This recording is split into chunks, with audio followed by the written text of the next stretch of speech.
Good morning.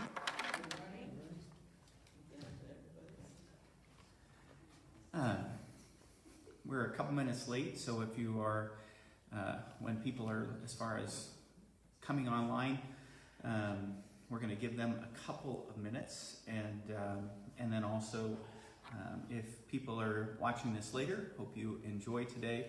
So,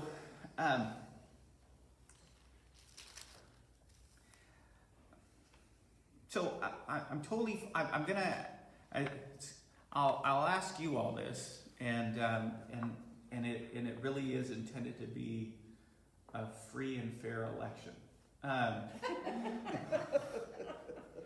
So I have spent the last couple of weeks reading and rereading a few different books and ideas, because tonight I'm tackling a question which is, isn't Christianity homophobic and transphobic? And my approach is a little bit different, because what I want to do is try to get to the place where we can all understand where we get this accusation of phobia. And it means really understanding how our culture has gotten to the place that it is today.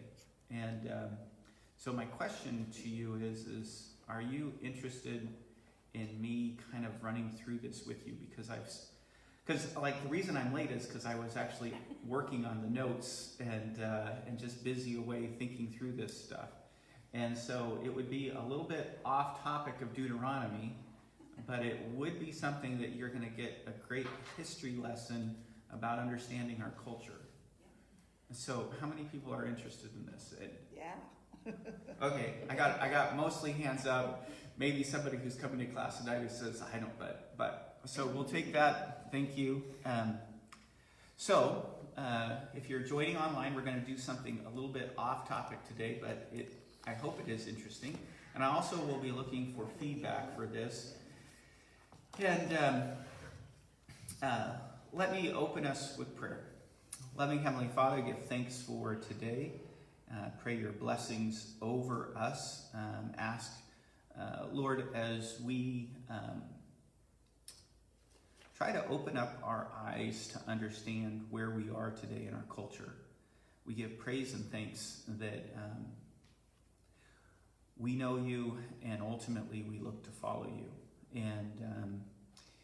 And there are many forces at work in our culture that want to shape us, and some of those forces, instead of helping us draw closer to you, become stumbling blocks and challenges.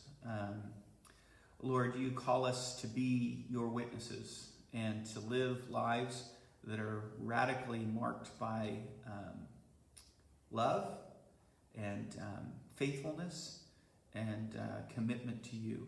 Pray blessings over us this morning in Jesus' name. Amen. Let me see how this goes.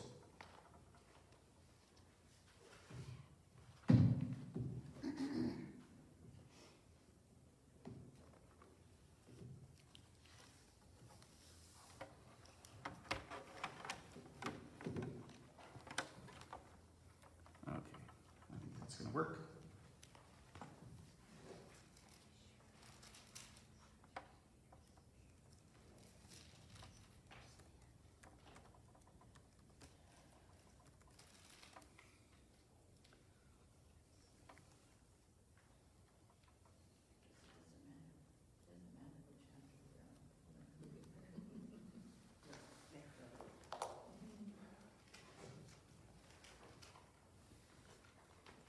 So, the classes that I'm teaching with Shannon Spencer and Bill Root is about dealing with some of the more difficult, challenging questions people have over Christianity.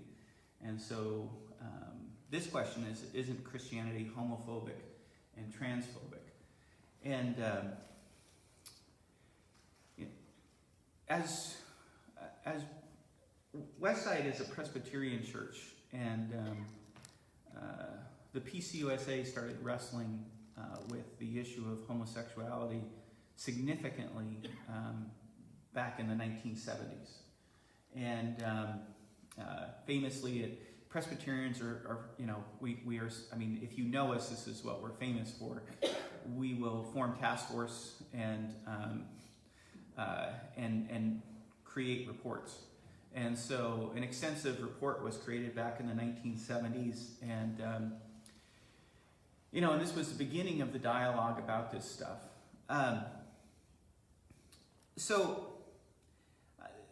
There is just a whole bunch of information and stuff that's been written to talk about just kind of like what is the Christian understanding of homosexual sex. Now notice the way that I even say that, homosexual sex. This is part of what's happened over the decades about learning how to talk about this in a way where we're more specific. So for example, the Christian position is that to engage in sex between people of the same sex is a sin. Now, there's been lots of debate, discussions. What if you're born that way? Maybe what was really being talked about, and there's a place for getting into that whole discussion. And part of the reason we say, that it's a sin to engage in homosexual sex is that we're talking about the actual sex act. We're not talking about the feelings of same-sex attraction. And in that, we're saying, there's a difference between you having the experience of same-sex attraction and you lusting after somebody. And what Jesus says is lusting is wrong. You dealing with same-sex attraction is not a sin. What you do with it potentially can be. Now, that's a little bit of the nuance that's occurred as we've grappled through these things. You can get into the discussions about what the text says, and I think maybe at some point we can do this. We can definitely field some of the questions. But my interest, and I'm naturally geared this way, is that, well, how did we even get here? I mean, what happened? And in particular, it's the whole thing of, now you have this part where the way that it gets shaped, and it's intentionally shaped this way, is well, isn't Christianity homophobic or isn't it transphobic? And, and it's like, and the immediate question is, well, that's an interesting word, isn't it? Or words. When it comes to these things, I haven't had really strong feelings. I've had concern, but not, in the sense of it hasn't been centrally something that's coming out of my emotions. It's been more something of a sense of what does the Bible have to say, and then how do we live it? Now, there's a lot of empathy, there's a lot of compassion. I get that, people and this stuff, but this becomes the part where when you use the term phobic, it means an irrational fear. And it's like, I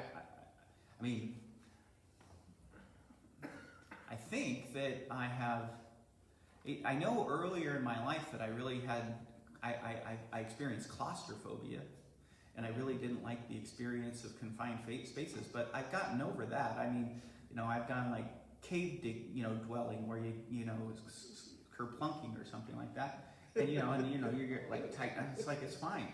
Yeah. Now, I mention this way, and I talk about the words, the phobic, and in large part, that's what I want to get to, is that both when it comes to homosexuality and to transgenderism, where we are in our society today is in some way a working out of the sexual revolution. And, and what emerged in the 1960s helped really carve out a pathway so that our society has shifted dramatically when it comes to our understandings and our sexual mores. But there's this observation. The sexual revolution did not cause the sexual revolution. There were other forces that were at work that made the sexual revolution possible when it emerged, and has made all of these things possible. And these larger forces are something that even if you and I aren't dealing with anything to do with homosexuality or transphobia or transgenderism, these are still issues that all of us are facing. And in fact, there are some things within this that you and I may be at the place because of the way that, the frog is in the kettle. Our culture has created a certain atmosphere where we don't even realize or think about. We just assume that this is just the way that it always is. I made this observation a few weeks ago in a sermon. Our society is different than every other society about how we make sex the central thing about identity, or a central thing about identity. So how did we get there? And that's what I want to talk about today in part, because instead of just being reactionary, we realize we're all in this. Our society has features to it that's forcing us, shaping us. You look at what's happening, and one of the biggest places as far as transgenderism is with the younger people, high schoolers and college students, and it used to be that gender dysphoria, which used to be called gender identity disorder, which was seen as a psychological problem where people experienced feeling as if they were in the wrong sort of body. That was what gender identity disorder was describing, which is transgenderism. Used to be for, like a very small percentage of people in society. And now, when you talk about what's happening in high schools and college campuses, you're talking 10-15% of people are thinking about these sorts of things, or at least wondering, and there is this whole issue of gender identity and what do we do. And now we're having states that celebrate that you can have a passport or an ID that when it comes to gender, it just says X. And one of the books that I read was the Triumph of the Modern Self, The Rise of Expressive Individualism. And in it, he made a great observation. And he said, 10 years ago, my grandfather died. And if you would have went to my grandfather 10 years ago, and if you would have said that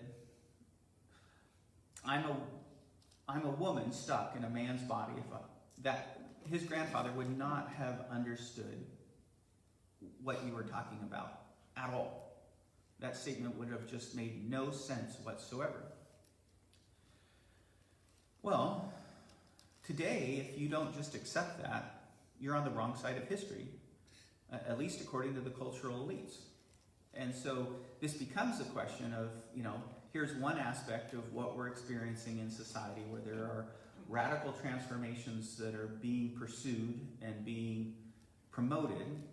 And how do we understand all of this? So I want to talk about where we are, how did we get here, understanding the roots of the revolution. I'm going to talk a little bit about the triumph of the erotic, the triumph of the therapeutic, and then with all of that in place, we can talk about the accusation in context, you're homophobic and transphobic, and then start talking about a Christian response. And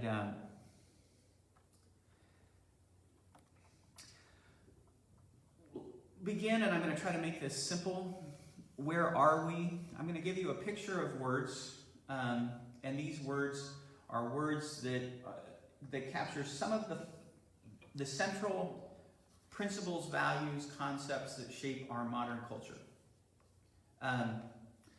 First word, individualistic.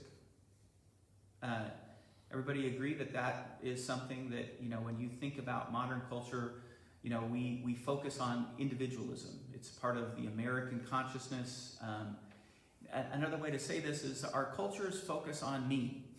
And it encourages us to focus on me. And really there is this sense that, and this is the way of Western culture, we start with the individual and then we move towards the group. Though there's a little bit of this group identity stuff going on, but the groups are ways for you to express your individualism. And so then we can talk about today intersectionality, and you have these different group identities, but all of these things are used so that you can kind of go, this is who I am. Now, with this individualism, there's a really strong push as far as this idea of you discovering yourself. We're going to talk more about this idea of expressive individualism, but you begin with the individual. The other part is that we're a fairly materialistic culture, Western civilization, and there's lots of ways that we can focus on the materialism.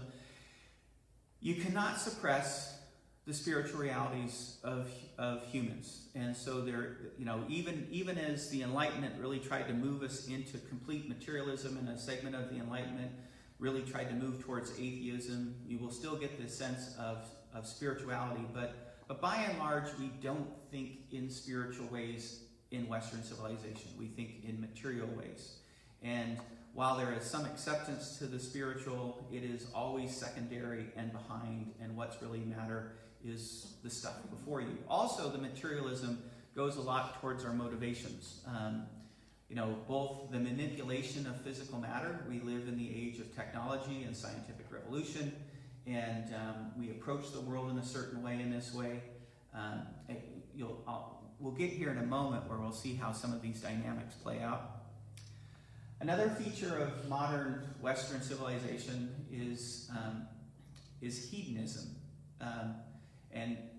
Now hedonism comes across as a negative, but there is this part of it. You can see it embedded into the American system, the pursuit of happiness, which that's what hedonism is seen as an implicit right, and most people are pursuing in some way comfort. I want to be happy. I want to be, nothing wrong with that, but that's just one of these primary features. And so you bring in this individualistic idea, and the individualistic idea also has with it the sense of, I want to be a happy individual. I want to be a winner. I want my life. I want to have the most toys. I want to feel good. All of these things. Now, another picture of our world, sexually obsessed. Which is, it focuses on sex more than any other culture ever. Sex sells. Now, there's going to be something as we come to this where it's like, it's not necessarily the case that a culture that is focusing on the individual or individual identity and trying to figure out who you are begins with sex. Now, here's another interesting part of this. Here's a big shift in our culture. It used to be that basically what happened in the bedroom was basically supposed to stay in the bedroom. It was like there's things that you talked about and things that you didn't talk about.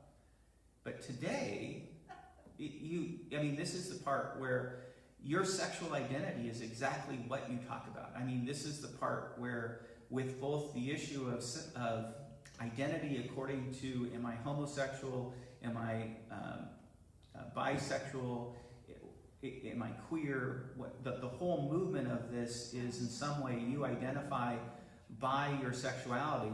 And then gender has the same thing, and then you get this confusion. So now, we can look at the LGBTQ plus movement and go, well, they're sexually obsessed, but if we did that, we would be hypocrites. Because everywhere we go in our society, things are sexualized. And now, we experience this stuff and we experience the tensions of this stuff, and some of it we just get dragged along with, and it's just the way to go.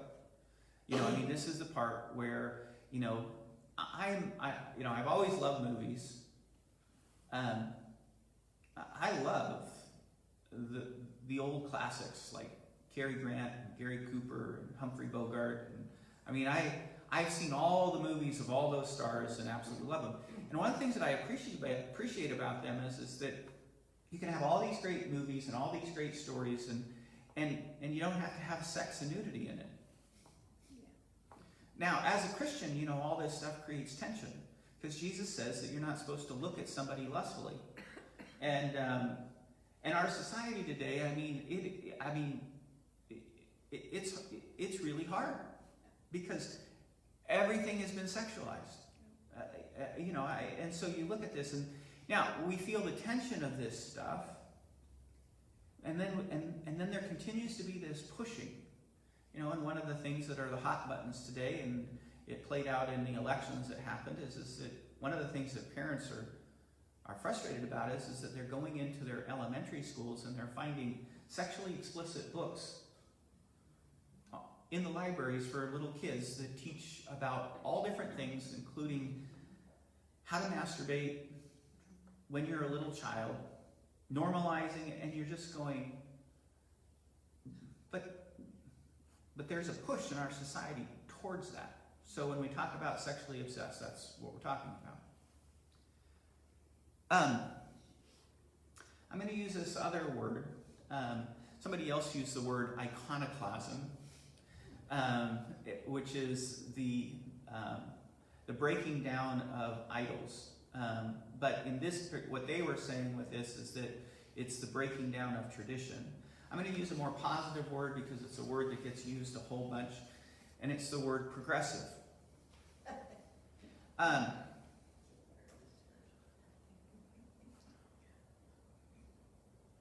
Our society, and American society in particular, has always been this sense of moving forward in some way of progress. And progress means in some way letting go the things that don't work from the past and moving into a brighter future.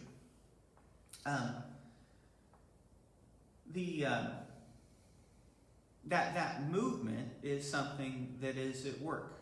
And I remember, as far as I remember when I went into college, and especially when and then I went into graduate school, I just kind of realized at some point that, we humans have made progress. And so, we're just smarter and better than the people of the past. And, but see, but then you go back, and so then I read Augustine, and I read Confessions, and then I read De Trinitate, and in reading De Trinitate, I was like, this man's a genius. He's written something that theoretically is very complicated. It's going to take me a few times just to kind of fully, even if I can, fully appreciate what he's doing at this point. But this isn't about us being smarter than them. It's just that we have different focuses. But one of the things that you get in our society with this idea of progress is that we really have evolved, and we are more superior than the people who've gone before. And and there's some things that we've made advances on, and there's probably some things that we have retreated from. There's areas where we have more, and there's areas that we have less. That would be probably a more reasonable view of where our culture is compared to cultures in the past. But this idea of progress, which permeates both that we should be moving forward, and then a certain view back, and this becomes the part where we're gonna see elements of this in our society, where there is a rejection of tradition, where there is a rejection of the past, where you're on the wrong side of history, where those are the things, and you look back at the past, and they were, racist and misogynistic, and so we really don't have anything to learn from them. And there is that element within our society that's pushing towards progress. So, those are some of the big things. There may be some other things, but all of these things are significant issues in our society, and they swirl around, and they influence things, and they are going to influence us in how we understand and answer the question, who am I? Which is one of the big questions that our society asks. Now, that's a little bit of just where we are. We live in an individualistic, materialistic, hedonistic, sexually obsessed, progressive culture. Does that sound accurate? Yeah, sounds awful. Okay.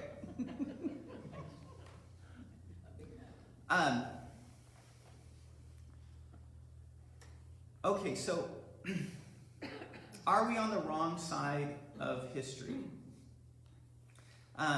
This is an accusation, for example, that if you don't get on board with transgenderism and the full affirmation of homosexuality, you're on the wrong side of history. That's the accusation in our culture.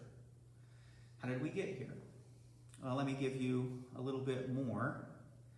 I've talked about this before. We live in a post-Christian world.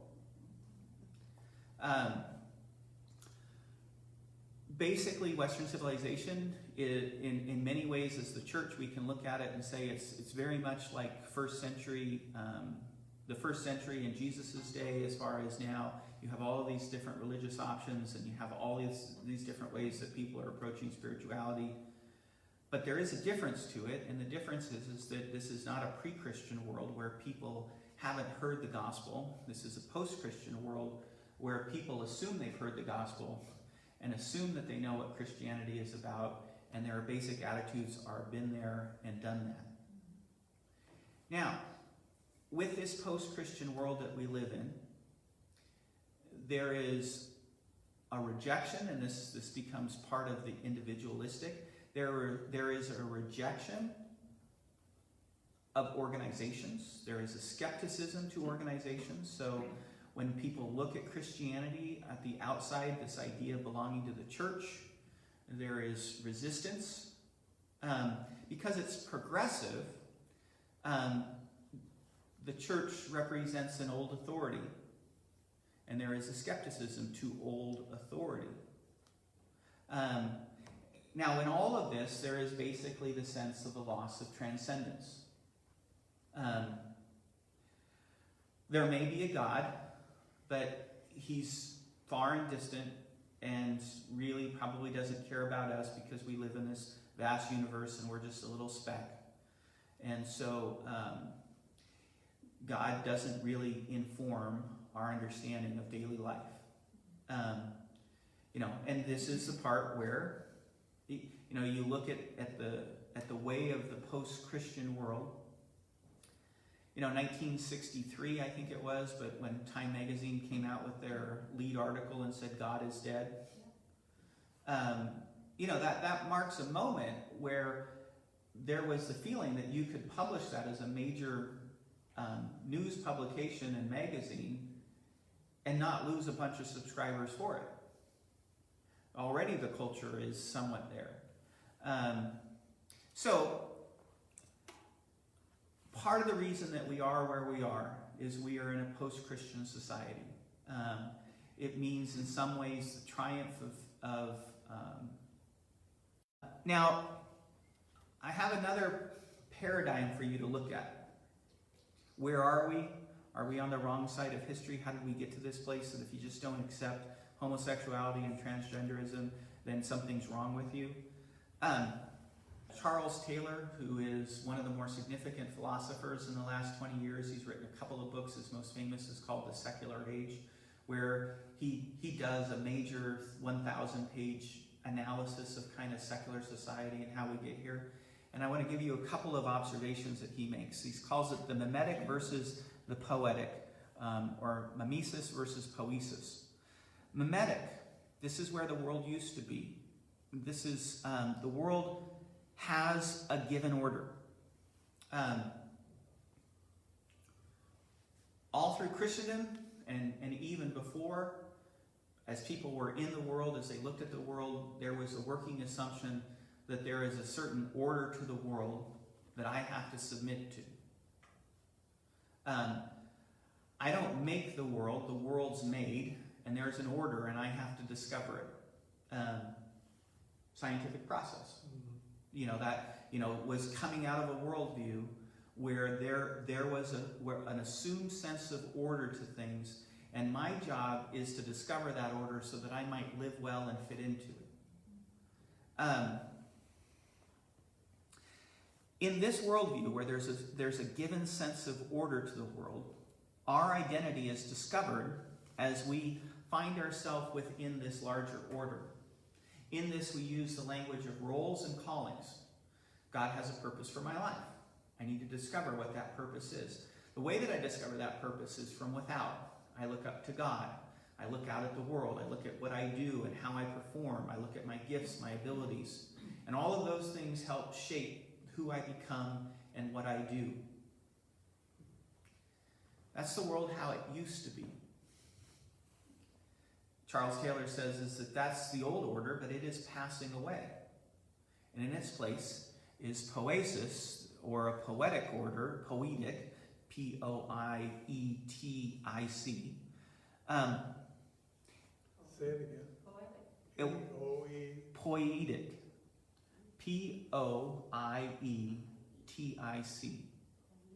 Poetic. And it's the adjectival form of poesis. So the world lacks intrinsic meaning and purpose. Now, where does this come from? It comes from the loss of God. If this universe just happens to be here by accident, if there is no grand designer, if everything is just random chance. Incidentally, that's a huge contradiction you just said. Sure.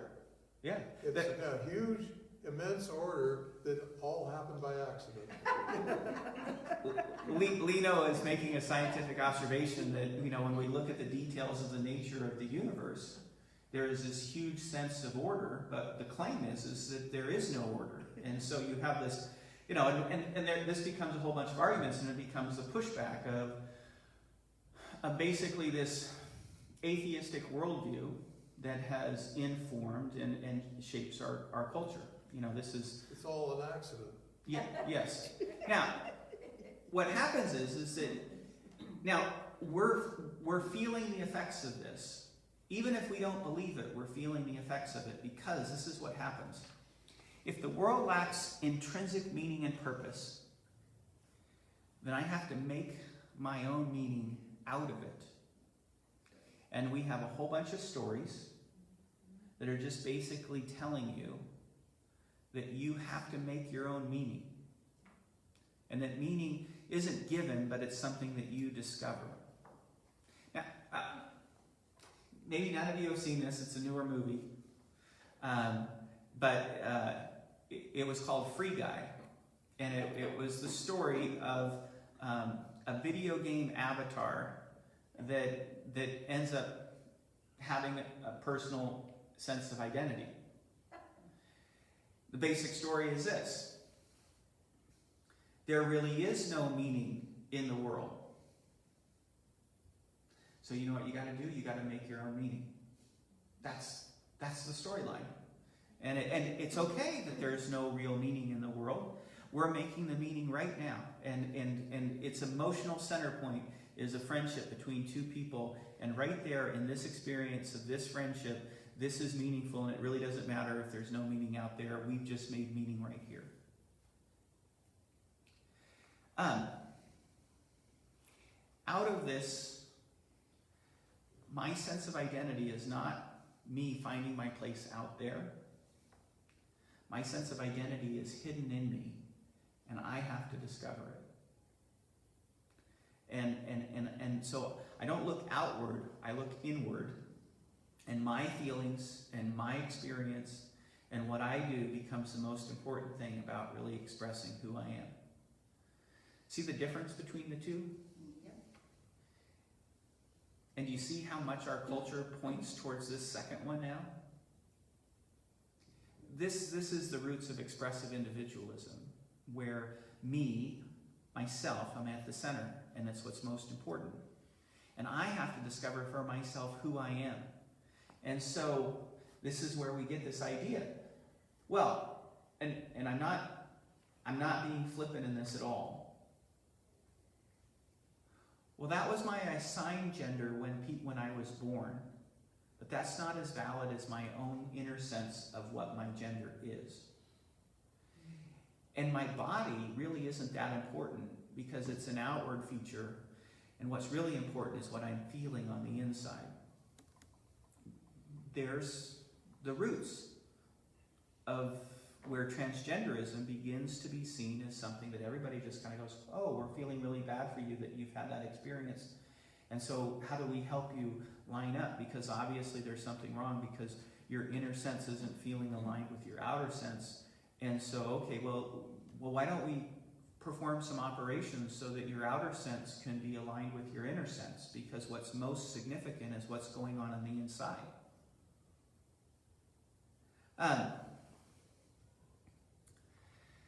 Post-Christian, a mimetic versus a poietic.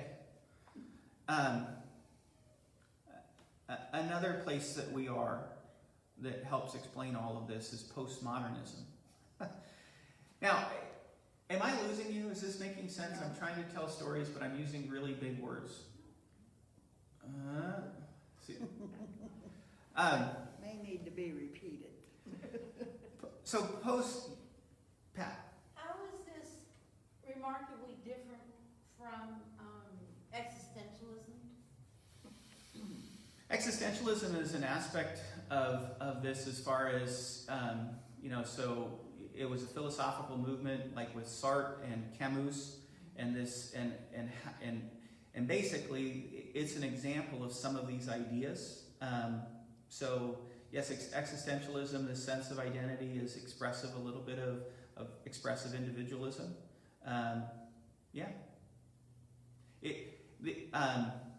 There were features of existentialism that, that most people walking around today wouldn't sit there and say they're existentialists, but they're living out some of the values that existentialism brought into the culture.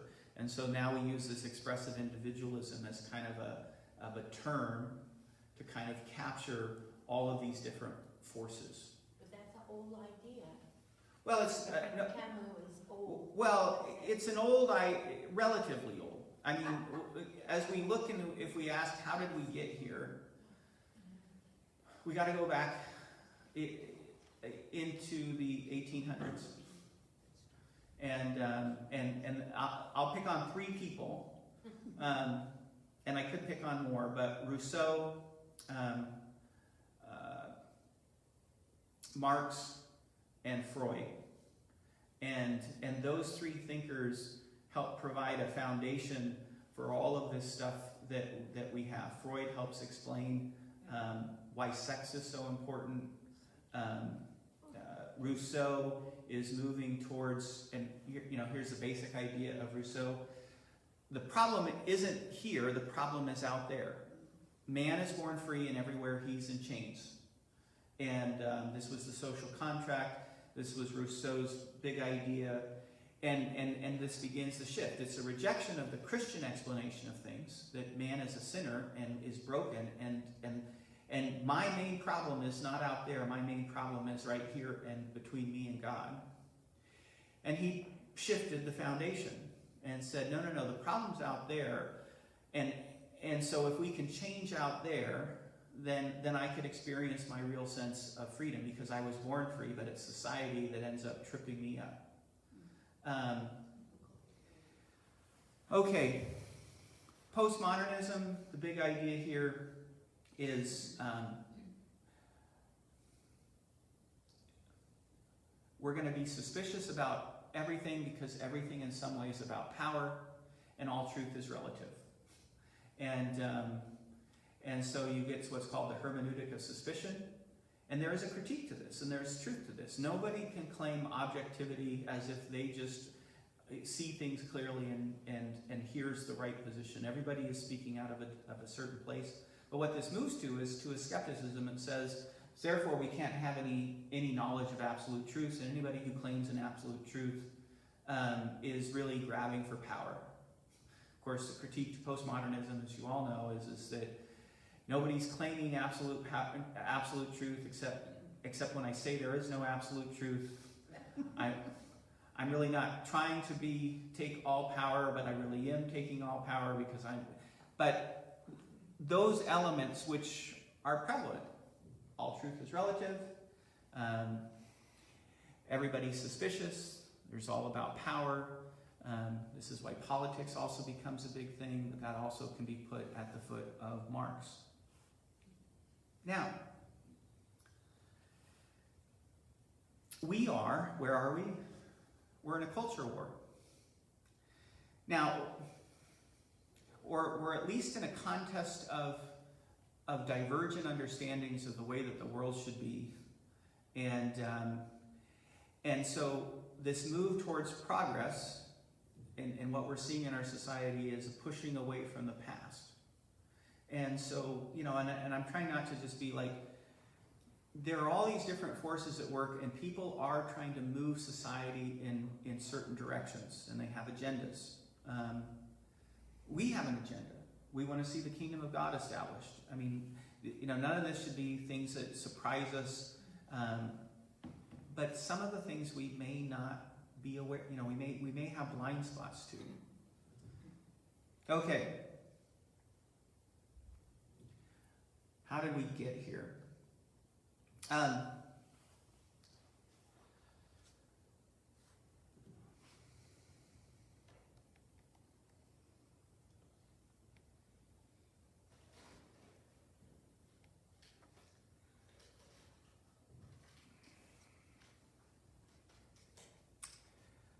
give you a quick little picture. The reality is that, human society does shift, and there becomes different focuses over time. The fact that we are now in a post-Christian age in some way represents that there's a shift going on in our culture, and we're not quite sure what's going to happen with it. The same issue of modernity versus post-modernity, everybody writes their histories, and they have their ways of trying to give us a picture of history. One of the classic things that you and I grew up with is that there was the classical period, which is Greco-Roman. In some ways, the classical period is seen as sometimes a kind of, at least they made a certain level of progress in human society where philosophy and law and religion was all great. And then it fell apart, the Roman Empire fell, and we moved into the Dark Ages, right? And then there was a Renaissance, and we rediscovered our past philosophies with the Greeks and our appreciation of the arts. And then that led into the age of the Enlightenment, and now we're making progress forward. Everybody hear that story in history growing up in some way? Mm-hmm. Classical period, Dark Ages, Renaissance. You know that is a highly symbolic retelling of history. The Dark Ages weren't nearly as dark as people assumed. There was a whole bunch of progress being made in the Dark Ages. The scientific revolution didn't just spring up because of the Renaissance. The primary reason of the scientific revolution was both Christianity, which the Renaissance in some ways was trying to repudiate, but not altogether, and all of the actual progress that was being made throughout the European period as people were learning how to make things and make them work. There was a lot of... So there's a storytelling that's going on, but it's a storytelling from the age of progress. The winners write history. Let me give you another picture. This one comes from Philip Reef, and he's trying to help us understand culture. And he's sitting there and he's saying there's ways that we can look back at history, and we've seen this different progress. Cultures are defined by what they forbid, because what they forbid shows what's really important to them. And so, if you go back, the first major culture that he identifies is the political culture of the Greco-Roman time period, where the polis and politics was central. You were a citizen of, your sense of identity comes that you belong to this group, and you have a function within this group. And within that, then, for you to break ranks from the polis, for example, Socrates, who rejected the old gods and therefore got put to death, that becomes the worst thing possible. And so there's laws against it. Ultimately, the political man got replaced by the religious man. This is his language. Christianity overtook the Roman Empire, and we had Christendom. And for more than 1,000 years, what was at the center of everybody's understanding in Western civilization, at least, was God. And so within that culture, within that context, the ideas of how to respond appropriate religiously were at the forefront. You'll see the religious culture in Judaism, for example, too. What's most important? This is what Deuteronomy is about. Reif, his name's Philip Reif, or Reif, R-I-E-F-F. It would probably be Reif, he's German. Philip Reif sat there and said, but the Middle Ages passed away and we have the Industrial Revolution. He's influenced a little bit by Marx. And so what he goes to is the economic man, and what becomes most important is property, money, and the acquisition of wealth. And then he says, but there's a fourth shift that's occurred, and that fourth shift is what he calls the psychological man. And now, just so you know, this is going to start impacting the way that we see the world, because remember his definition of culture is what's most important is what we're against. And the psychological man is another way of talking about the expressive individual. You, the me, and your feelings and what's inside of you is the most important. On a very practical level, the outworking of this in our society and what we see is the rise of hate crimes, and in particular, hate speech. And in the old world orders, all of them, free speech was seen as an essential positive. If we're going to have a free society, free speech needs to be free. You do realize that today that is being completely rejected on the college campuses. Free speech is not a good thing. It allows people to be hurt. It inflicts damage. And you go, what? It's violence. Well, how? It's creating emotional violence. And you go, well, how do you have emotional violence? It made me feel bad. But that's not violence. No, it is. And this is this different approach, where now what I'm feeling is most important. So another picture of just saying, as we look through history, we see progress, or we see change, and we are at a place where in our society today, the therapeutic, the psychological, the inner, the feelings are most important, or centrally important, and there is a sense where, let me give you like a practical example of the success of this. I've told this to a couple people, so sorry to repeat myself, but 100 years ago, if I asked somebody, how's your job? When you would have talked about it 100 years ago, what you would have talked about was, well, it provides a good paycheck for my family. It provides stability. It helps me, make a difference for the public order. And it was mostly outward, and it was mostly about roles and responsibilities. There may have been the economic part. It's the way that I am able to put food on the table for my family, and it does a good job for that. And there you go. Today, when you ask people about their job, they're going to talk to you about how it makes them feel. It's boring. It gives me a sense of meaning. I find great satisfaction because I'm able to interact with people. And this is how all of us now think. It's the way that we, it's what we kind of even expect. If someone were to say, well, man, how's my job? Wow.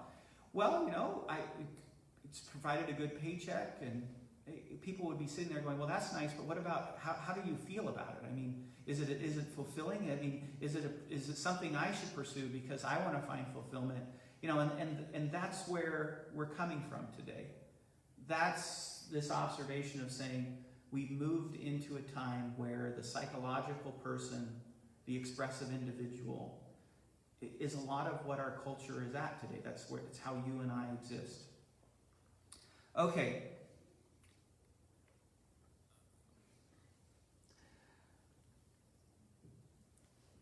if we want to understand the roots of this revolution, I gave you three names: Rousseau, Marx, and Freud. There's a lot more, but these are three significant names. Rousseau begins with the idea that the real problem of the world is out there. I'm fine here. If the society wasn't tripping me up, I would be free, but all of this stuff is coming from without. Marx helps identify what the problem out there is. And what he identifies the problem is one of oppression. He puts it in the frame of economic oppression. There's the people who have capital, and then there's the labor force. And the labor force, which is the vast majority of people, are being repressed and exploited by the wealthy few. And what he was looking forward to was a reversal of this in a new world order. The present world order has to be done away with. It is evil. It is corrupt. It allows for this oppression. And so Marx tells this story about, how we make progress in what we do, and we have to do away with the past, and we have to bring about a revolution so that we can overcome the repression and the evil. This is a story of revolution. Now, we have a story of revolution, the American Revolution. We get the idea of oppression. We get the idea that we want to be free. Marx is telling that story, but he's telling it in a different light. One of the great enemies is capitalism. Remember when Marx was living in the 1800s? What was happening in the 1800s? The Industrial Revolution. There was other things that were happening in the 1800s, but that's how he was looking at things. With Marx, you get this picture of the world where the old order has to be done away with and something new has to be brought in. And the problem is one of oppression, and there's victims and the people who then repress. The observations of Marx have been taken up into modern society. We still hear it in politics. The story of the rich versus the poor, the redistribution of wealth. Politicians play off of this story. Marx ended up leading to what's called critical theory. And critical theory is the mother of critical race theory, which you may have heard something about. I don't know if you've read any books on critical race theory, but critical race theory is basically critical theory applied to the issue of race. But critical theory is a broader theory of basically saying that the world needs to change, and we need to do away with our present structures, and we need to bring in a different revolution.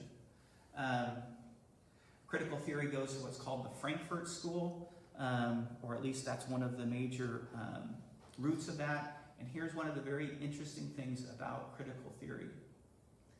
It ties Marx with Freud. And it says one of the biggest problems in the world is the repression of you as a sexual being. And what really needs to happen is that you need to be released as a sexual being. And you need to be able to do whatever you want to do sexually. Does that sound familiar? That sounds like the sexual revolution of the 1960s. Where did the sexual revolution of the 1960s come from? It came from critical theory. It came from the marrying of Marx and Freud. Now, if you don't know this, most of Freud's work on actual psychoanalysis is basically seen as an early attempt, but pretty much misguided. You don't read Freud so that you figure out how to do therapy well today. You read Freud as an exercise of history. But what did Freud do? Freud made sex the center of things. And he basically sat there and said, the big problem for humanity is sexual repression, and what we have to do is we have to free people sexually. And so when you look at the rise of the modern self, and you look at why is it that sex and sexual identity is such a big thing? Well, in some ways you got to go back to Freud, because Freud made it a big thing. Now, there's the roots of the revolution. You got these swirling ideas. The problem's out there, not with me. We've got to do away with the past. We've got to have some sort of an uprising. It's for our freedom. Some of the problems are the structures of society. Marx was affirming basically what Rousseau was saying. He put it in economic terms. Those economic terms are one way to do it. Freud put it in sexual terms. And you have the marrying of these sorts of revolutionary forces, which led to the sexual revolution of the 1960s. And with that, what you ended up getting was the triumph of the erotic, where our society shifted towards much more being sexualized. We could look at like examples of this where Playboy magazine, for example, made pornography ultimately acceptable. To the point now where, there's a little bit of a pushback on pornography, but overall, the general ideas of that are getting taught about sex is that sex is mostly a biological function that makes you feel good. It really isn't anything spiritual at all, and you should be able to do whatever you want to do sexually as long as you don't hurt anybody else. Whatever that might mean. There's a certain subjectivism to all of this stuff.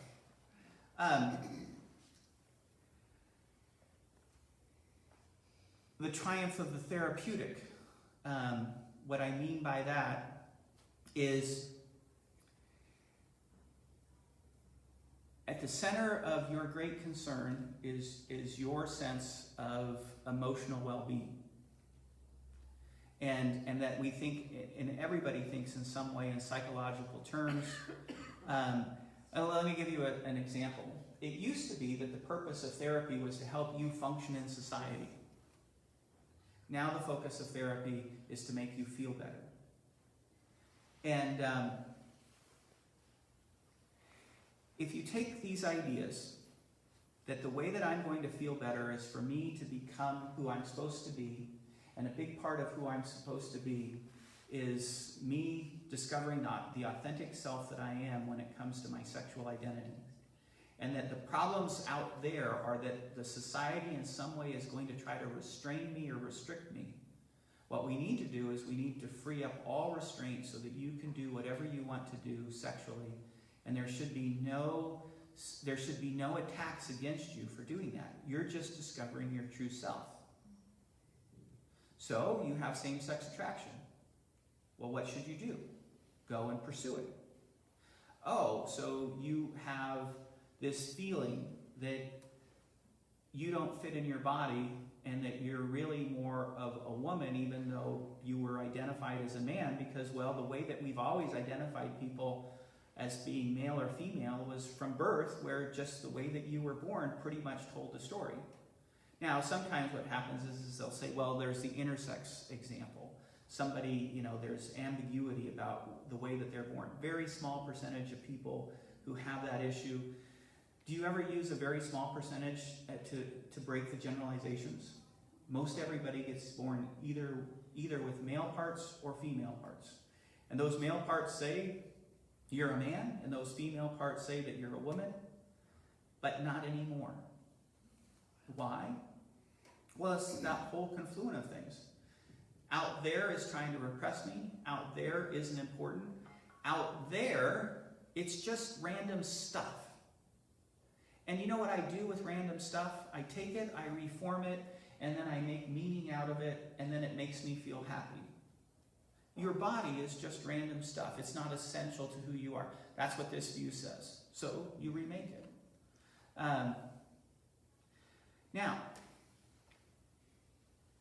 this is where, out of this worldview, where you just see things in this way, there is no organizing principle to the world.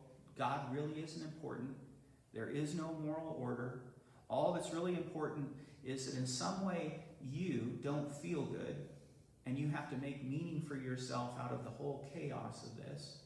You should be able to do whatever you want to do as long as you don't hurt other people.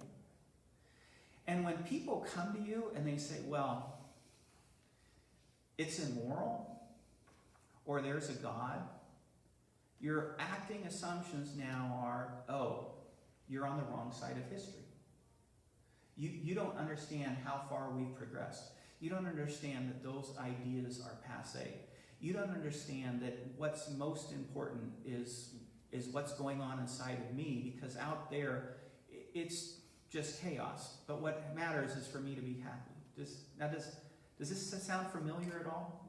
Because what I'm trying to do is, you and I need to have a sense of understanding of where people are at. This is the part where, as Christians, we see it and we say, no, the real problem isn't out there, the real problem's in here, we're all broken. I'm not perfect, you're not perfect. I know that you're not all evil, but I also know that you're not all good. And I also know, from my worldview, that just because we feel something doesn't mean it's right. But you're not there. But if we can understand where we're coming from, you might not think that I'm so wacky or weird or repressive or terrible. And I may not immediately be judgmental and condemning.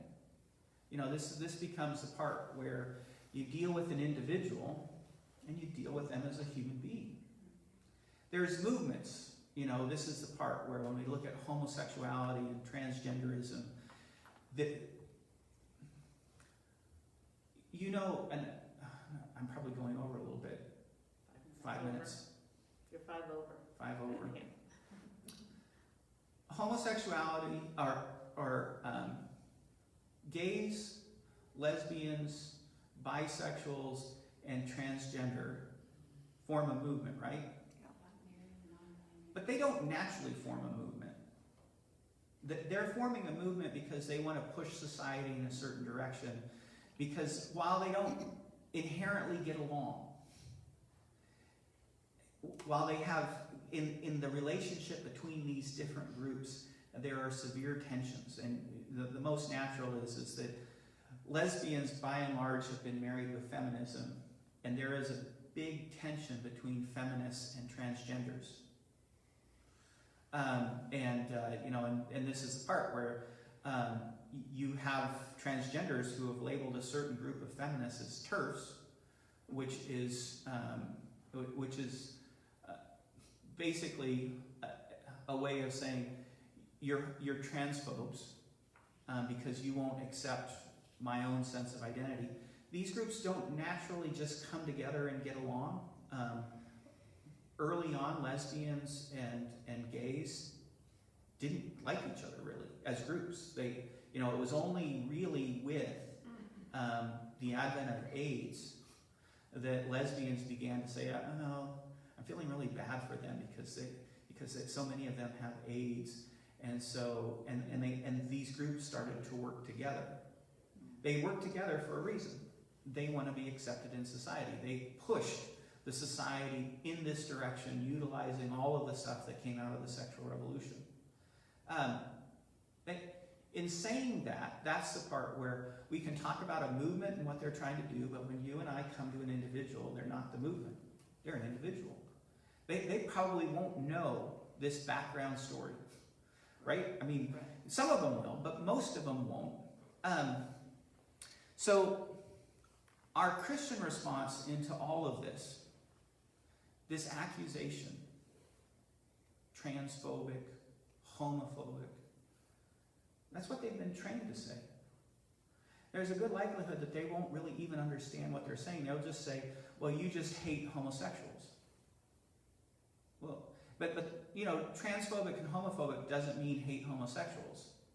It means to have an irrational fear. Why is it an irrational fear? Well, because, and it has to be irrational, because this is about, you just have a feeling. You think that you have these arguments, but those arguments aren't really accurate because there is really no moral basis. You just have a certain preference. And your preference is hate-based because it doesn't allow me to have my sense of identity. And it's very much the reason they use the phobic language is so that they can dismiss your position as just irrational fear. You have no good basis. They kind of think you can't have any good basis. But But in the end, it doesn't even mean that for him. It just means you hate us. And that's the part where you and I have to come in, and we have to have a different response than hate. Okay, so with that, I'm trying to give you a background so that we can talk about a Christian response. How did it go? Good. Honest opinions. I mean, I know it's technical, but Yeah, you didn't even get into binary, non-binary. I mean, there's a whole bunch of. any constructive feedback? Pat? I think you're going to appeal to a certain section of our population and people who are not as familiar with philosophy and philosophers and ages of history and so on. It's going to be too fast for them. Too fast. That's just my. And kind of going off what Pat said, I think my perspective, because of my background, is going to be a little bit different than, say, Bev's. From her background. So, but I think you're dealing with the right audience. Okay. Sean? I think that are you going for more of like a lecture than a discussion with this tonight? Yeah. I mean, there's a sense that, this becomes a part where it's like,